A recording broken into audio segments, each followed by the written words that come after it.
नमस्कार मित्रों। 9 लोगों से कभी भी दुश्मनी नहीं करनी चाहिए या 9 लोगों का विरोध कभी नहीं करना चाहिए, क्योंकि ना तो हम इनसे जीत सकते हैं और ना ही हम इनको हरा सकते हैं। ये 9 लोग कौन कौन से होते हैं इनके बारे में अपन आज देखेंगे। पहला है शस्त्री, कि जिसके पास शस्त्र होता है उससे माफी लेना ही उचित होता है। हम माफी मांग सकते हैं उससे, कारण क्योंकि उसके पास शस्त्र है और वो शस्त्र का हमला कर सकता है हमारे ऊपर, क्योंकि हमारा जीवन उसके पास में है। दूसरा है मर्मी। मर्मी मानी अपने हृदय को जानने वाला, अपने मर्म को जानने वाला, अपना मित्र, अपना भाई, अपने सगे संबंधी, रिश्तेदार, इनसे कभी भी दुश्मनी नहीं करनी चाहिए या इनका विरोध नहीं करना चाहिए। क्यों? क्योंकि ये हमारी हर एक बात जानते हैं और समय आने पर ये वो बातें किसी को भी बता सकते हैं, अर्थात हमारा भेद खोल सकते हैं ये। तीसरा है प्रभु। मुझे इतना तो नहीं पता कि इस दुनिया में कैसे क्या है, रचना कैसे हुई, परंतु मानव शरीर में एक आत्मा का निवास है। उसको ऊर्जा कह दो चाहे या देवी अंश कह दो, कोई ना कोई स्वामी तो है। और वैसे भी यहाँ पर स्वामी का मतलब स्वामी हो सकता है, राजा हो सकता है, नेता हो सकता है, या फिर हमें पालने वाला। उसका कभी विरोध नहीं करना चाहिए, उससे कभी दुश्मनी नहीं लेनी चाहिए।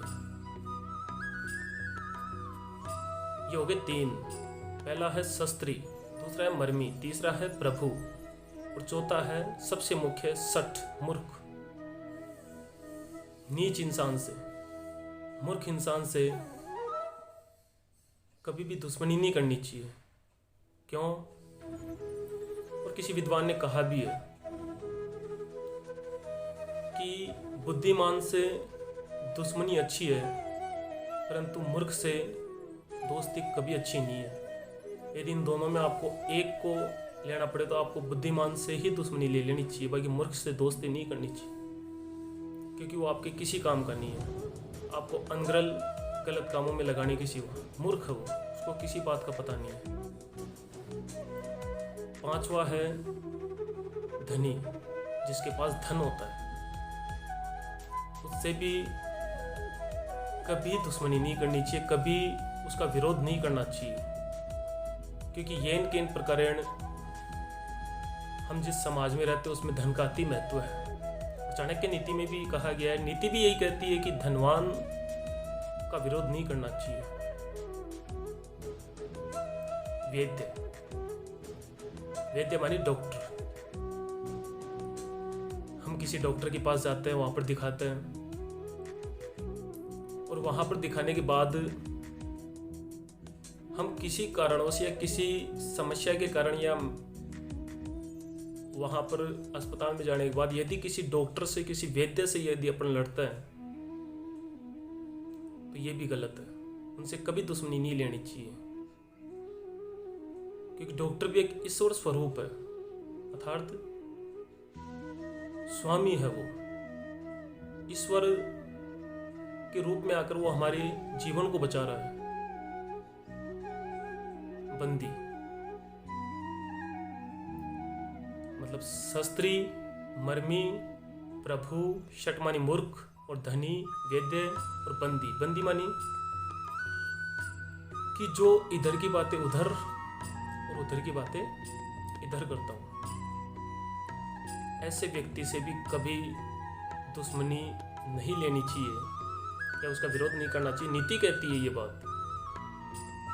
क्योंकि वो व्यक्ति इधर की बात उधर और इधर की बात उधर करके आपको अपयश प्राप्त करवा सकता है। अर्थात आपने जो मान सम्मान जो बनाया है वो उसको तोड़ मरोड़ कर पेश करने के बाद कैसे भी लून तेल मिर्च लगा करके उसको क्या करेगा, वो बढ़ा चढ़ा करके पेश करेगा, और इससे एक सम्मानित इंसान का भी मान सम्मान चला जाता है। ऐसे व्यक्ति से भी दुश्मनी नहीं लेनी चाहिए या फिर उसका विरोध नहीं करना चाहिए।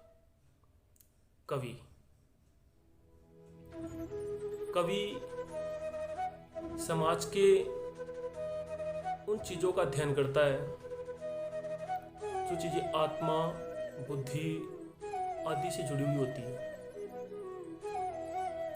तो कवि का भी कभी भी विरोध नहीं करना चाहिए, अर्थात उससे भी कभी दुश्मनी नहीं लेनी चाहिए। और नंबर 9 है भोजन बनाने वाला या भोजन बनाने वाली। पाकशाला को जो संभालता है या संभालती है उससे भी कभी दुश्मनी नहीं लेनी चाहिए। चाणक्य नीति में भी ये कहा गया है कि इन 9 लोगों से, 9 लोग कौन कौन से? शस्त्री, मर्मी, प्रभु, सठ, धनी, वैद्य, बंदी, कवि और भानस गुणी मानी पाकशाला का स्वामी, अर्थात पाकशाला को संभालने वाला रसोईघर को। बहुत बहुत धन्यवाद।